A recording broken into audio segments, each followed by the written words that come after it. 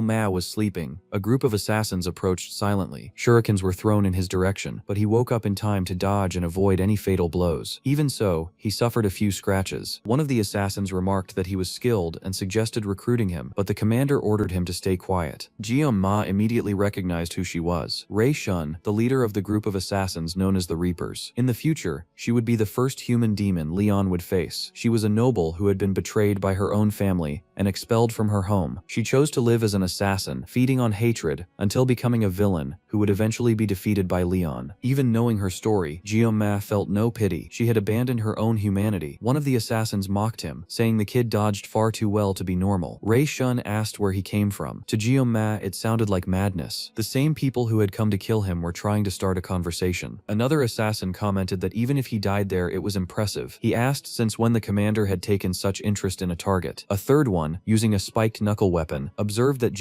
Ma movements were not normal. He had to be from the first class. A prodigy without a doubt. At that moment, Ma clearly felt their killing intent. He stated that the ones who sent them could only be someone connected to the Sun Council, the corpse cleanup team. The assassins were stunned. One of them asked how he knew that. Ma took a step forward and said he knew very well that they were nothing but butchers who killed for money. One of the men commented that this kind of talk was exactly what the commander hated hearing the most. Ma moved even closer to Rei Shun and provoked her, asking if that hurt her pride. A former noble being confronted by someone like him, the assassin with the spiked knuckles lunged forward, but Ma activated the blessing of the sword god, only to dodge and deliver a cut so clean that the man did not even realize he had died. Seconds later, the head simply slid off the body. The other assassins froze in shock. At that instant, Ma realized he had killed someone for real. It was not a simulation or an isolated space. It was the real world. The shadows of the sword god power wrapped around him as he coldly analyzed Rei Shun, thinking that the situation was not as bad as it seemed. No god would stand by her side at that moment. He drifted for an instant into memories of his past life and his current one. He recalled mundane scenes from his old job, scattered thoughts, until everything began to blur together. A strong light enveloped him, and he found himself inside the sword god's simulation. When he regained awareness, Ma was cutting down all the assassins. He was not an ordinary recruit. He moved as if cutting through butter, dodging and killing without effort. It was not uncontrolled violence. It was execution. Instant deaths. Rei Shun watched in shock as her men were wiped out. After seeing the last one fall, Rei Shun thought she could still kill him. The reward for his head was enormous. But in the next instant she was on the ground, with a knife pressed against her neck. Ma deactivated the blessing. It had been a complete mess. Only 9 seconds of use remained. He had already spent a huge amount of power in the fight against Leon. All of it had been self-defense, but he hoped he would not have to do something like that again. The sensation had been strange, different from anything he had ever felt. Even so, the enemy had been human and had tried to kill him. There was no reason for mercy. Now, only